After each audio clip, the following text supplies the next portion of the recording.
നമസ്കാരം. ഇന്ത്യയുടെ ചില അതിർത്തി പ്രദേശങ്ങൾ ബംഗ്ലാദേശിനോട് സംയോജിപ്പിച്ചുകൊണ്ട് ഒരു മഹാ ബംഗ്ലാദേശ് രൂപീകരിക്കണമെന്നാണ് പല ബംഗ്ലാദേശി നേതാക്കളും കുറച്ച് മാസങ്ങളായി ദിവാസ്വപ്നം കണ്ടുകൊണ്ടിരിക്കുന്നത്.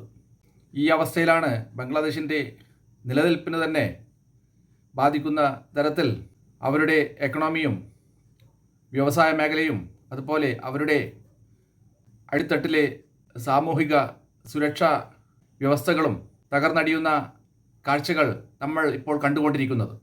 അമേരിക്കയുടെ ഡീപ് സ്റ്റേറ്റ് ആസൂത്രണം ചെയ്ത പ്രകാരം ബംഗ്ലാദേശിലെ വിദ്യാർത്ഥികളുടെ രാജ്യവ്യാപകമായ പ്രക്ഷോഭത്തെ തുടർന്ന് പ്രധാനമന്ത്രി പദം രാജിവെക്കാതെ തന്നെ ഷെയ്ഖ് ഹസീനക്ക് ബംഗ്ലാദേശ് വിട്ട് ഓടി ഇന്ത്യയിൽ അഭയം പ്രാപിക്കേണ്ടി വന്നിരുന്നു.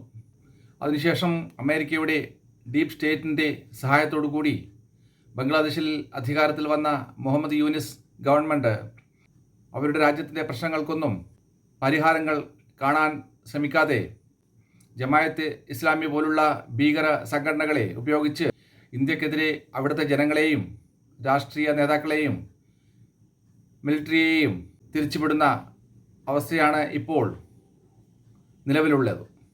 ഇന്ത്യയെ തകർക്കാമെന്ന ഉദ്ദേശം വെച്ചുകൊണ്ട് ബംഗ്ലാദേശിൻ്റെ ബദ്ധശത്രുവായ പാകിസ്ഥാൻ ഗവൺമെൻറ്റുമായി ചങ്ങാത്തം സ്ഥാപിക്കുവാനാണ് മുഹമ്മദ് യൂനിസ് ഗവൺമെൻറ് ഇപ്പോൾ ശ്രമിച്ചുകൊണ്ടിരിക്കുന്നത്.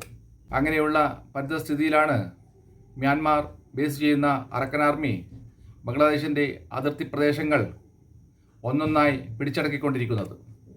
മ്യാൻമാറിൽ ബുദ്ധ മതവിശ്വാസികൾക്കെതിരെ വ്യാപകമായ ആക്രമണം അഴിച്ചുവിട്ടുകൊണ്ടിരിക്കുന്ന രോഹിണിയ മുസ്ലിങ്ങൾക്കെതിരെ വേറെ വഴിയൊന്നും ഇല്ലാതെ ആയുധം എടുക്കേണ്ടി വന്ന ബുദ്ധ മതക്കാരുടെ അറക്കാൻ ആർമി മ്യാൻമാറിലെ പല പ്രദേശങ്ങളും ഇപ്പോൾ തന്നെ പിടിച്ചടക്കി കഴിഞ്ഞിരിക്കുകയാണ്.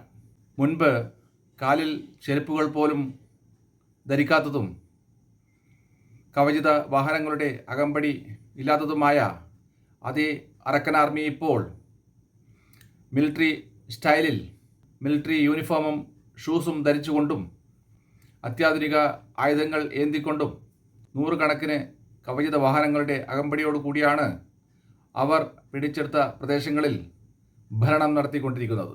ബംഗ്ലാദേശിലെ ഹിന്ദുക്കളെയും ബുദ്ധമതക്കാരെയും ക്രിസ്ത്യാനികളെയും നിരന്തരമായി ആക്രമിച്ചുകൊണ്ടിരിക്കുന്ന ബംഗ്ലാദേശിലെ ജമായത്ത് ഇസ്ലാമിയുടെ നേതൃത്വത്തിലുള്ള ഹാർഡ്ലൈൻ മുസ്ലിങ്ങൾക്കെതിരെ ബംഗ്ലാദേശ് അതിർത്തിയിൽ ശക്തമായ പ്രതിരോധം തീർക്കുകയാണ് അറാക്കൻ ആർമി ഇപ്പോൾ.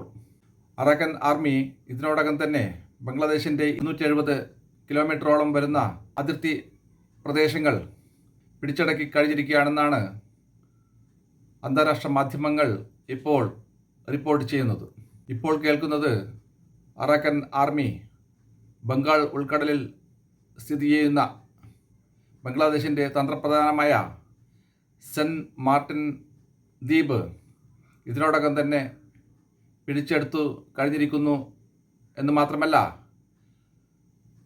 ഈ ദ്വീപ് ഇന്ത്യക്ക് കുറേ കാലത്തേക്ക് നൽകിക്കഴിഞ്ഞിരിക്കുന്നു എന്നാണ് പല അന്താരാഷ്ട്ര മാധ്യമങ്ങളും ഇപ്പോൾ റിപ്പോർട്ട് ചെയ്തുകൊണ്ടിരിക്കുന്നത്.